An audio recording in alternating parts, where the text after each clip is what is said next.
Hello, and welcome back to the Diogenes Podcast. I'm your host, Christopher Willingham, and together we will chew our way through Wokistan in search of an honest man, or woman, or they, them. I'm just kidding. There's nothing honest about any of that.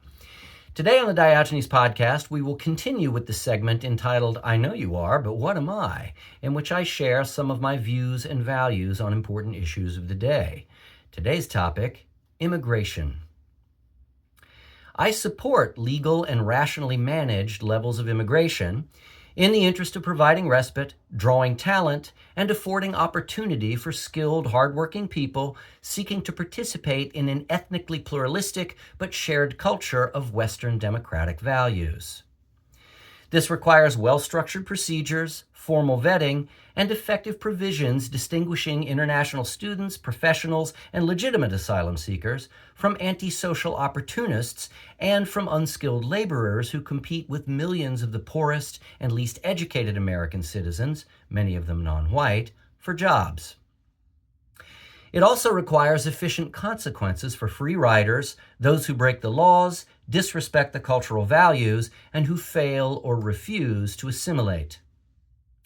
The moral philosopher John Rawls, in his work Political Liberalism, posits a quote-unquote well-ordered society, one which is both liberal and hierarchical, but informed by conceptions of the common good and the rights of members, and is equipped with methods of consultation and checking across its structure to ensure stability within a pluralistic community.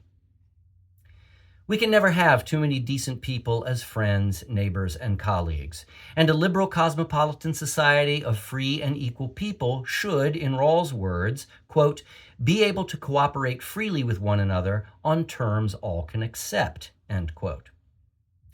But leftist immigration policy incentivizes illegal entry into the U.S., which violates the social contract between government and its citizens, and is culturally and economically counterproductive and undermining, leading to unethical and increasingly violent outcomes.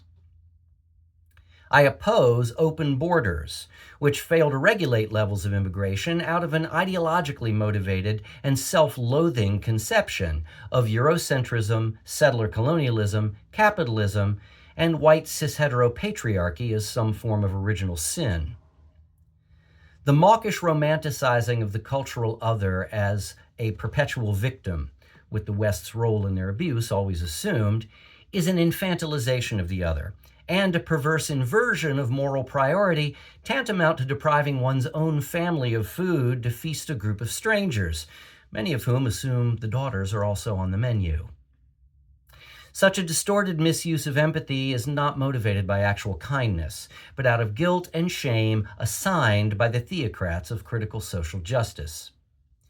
The victimhood industrial complex is built from the bricks of their opaque and jargonized treatises and the mortar mixed from white tears and the bloody scourgings of their prescribed atonements.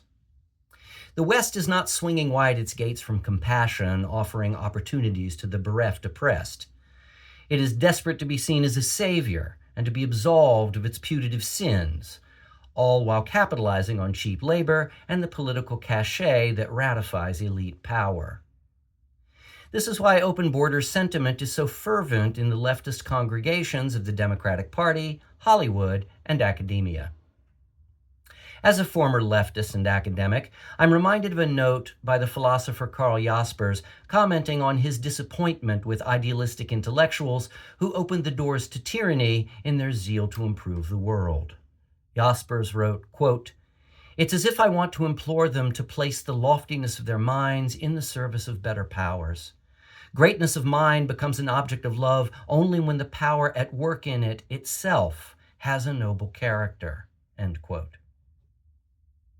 Unchecked immigration, especially from Muslims in the Middle East and Africa, is having a disastrously destabilizing effect on Western cultural institutions and economies. Mob violence, grooming gangs, sexual assaults and murders, and unsustainable strain on infrastructure and social services are rampant in Europe, Australia, the UK, and the US. Two-tier policing is an abuse of the rights of native-born and naturalized citizens. Political polarization and internecine conflicts over border policies are driving bitter class and partisan divisions, further disrupting already unstable local cultures. There's no precedent for such large-scale migrations into the modern West, and no projected scenario in which our values and institutions will remain intact under the burden of so many unskilled and unassimilated dependents, the majority of whom are military-aged men without families. Unchecked immigration is analogous to baby addiction, a luxury pathology in which a fetish is fobbed off as altruism. This reflects a deep and decadent cultural sickness, one inculcated by decades of Marxist post-colonial academic agitprop that has made migrants into mascots and turned the West into a maternity ward for the world and a mommy dearest for its own children, elders, veterans, and the homeless victims of natural disasters. "My love for you was greater than my wisdom," says Medea in Euripides' play. Indeed. And stranger than lovers' love is lovers' hate, incurable in each the wounds they make. It may be human to put self-interest first, as Euripides reminds us, but how can we claim to love the world when we so clearly hate ourselves? Remember, if you enjoy the content here on the Diogenes podcast, please like and subscribe and tell your friends to join the pack. Also, share your thoughts in the comments section, but do so respectfully. We believe in free speech here on the Diogenes podcast, but slurs are not arguments, and trolling is not a meaningful contribution to discourse. Besides, that's my fucking job. I'm Chris. Until next time, thanks for joining me.